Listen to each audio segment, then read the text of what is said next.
Pagbaba na po namin ng jeep, kumain agad kami ng ice cream. Ang init po kasi sa Pilipinas, grabe.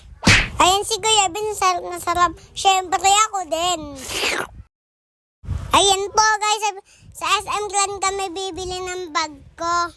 Samahan niyo po ako maglakad. Papunta po sa bilihan ng bag. Habang naglalakad nga po ako, excited ako sa bibiling kong bag. Pero parang hindi ako na-excite sa pasukan. What? Aray ko!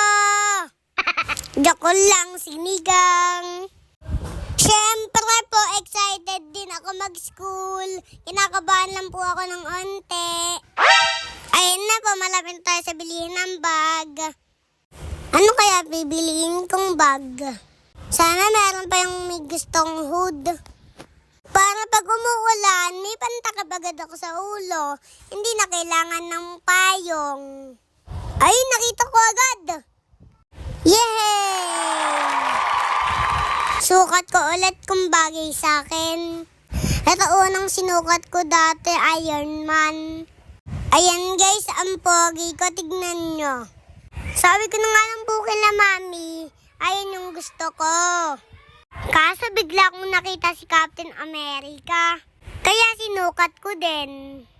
Parang nas nagandaan ako sa Captain America. Kaya ayun na lang binili namin. Ayan, babayaran na namin sa cashier. Excited ako. Thank you, Mama and Daddy, sa pagbili ng bag ko. Promise, mag-aaral ako mabuti. Habang namili pa sila mami ng ibang gamit, naglalaro kami nila Kuya Ben sa loob ng bakla-baklaan. Hahaha. Ang ganda ko, diba, Charis? Pagtapos po namin mamili, naglaro po kami. Ayan, ang galing ko umakyat, diba? Tapos nag-i-slide ako dyan. Diyan lang po kami naglaro kasi walang bayad dyan. Alam niyo na naman si Mami, kuripot.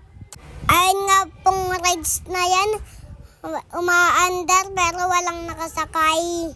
Libre token. Ang say namin nila Mika dyan, pero ayan, nilanggan ko na yun ng token. Tapos ayan guys, naglaro kami ni Kuya Bien dyan. Di ko alam kung anong tawag dyan. Tapos biglang inagaw ng tita ko. Sabi patry lang daw pero hindi na binalik. Naiiyak na nga po ako nun, pero pinipigilan ko lang. Paano ba naman, sabi niya saglit lang. Tapos ayan, nag-enjoy na. Ayan po, hindi ko na napigilan, iyak ko. Natoong iyak na ako. Sino ba naman hindi maiiyak? Inagawan ka ng laruan. Ay, nako, nag-iisip bata pa kasi. Kaya, ayan, inaya na lang nila ako kumain para tumahan na ako. Sabi nila, wag na daw Jollibee, sawang-sawa na sila. Kaya, ayun, sa babays namin kami kakain. Chicken pa rin, aray ko. Kaya pagpasok po namin, naghanap kami upuan. Tapos si guys, ang swerte namin kasi kakilala ni Mami yung manager. Tapos followers ko pa. Kaya ayan, nakalibre kami ng ice cream. Thank you, Lord.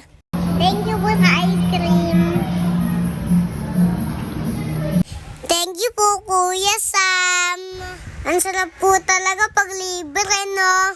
Kain na po tayo. Ay, wait, pray po muna. Pray ka na. Bukas na. Lord, this Lord,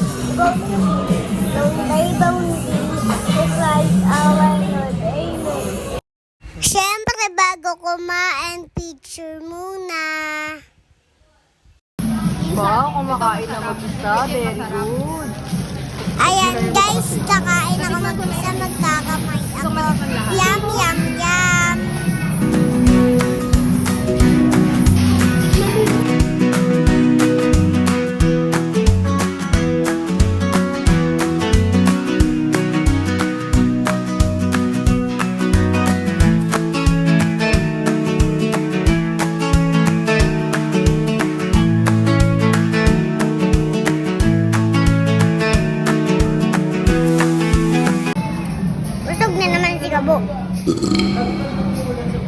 At syempre, huwag kakalimutan iligpit yung mga pinagkainan. Bye-bye po!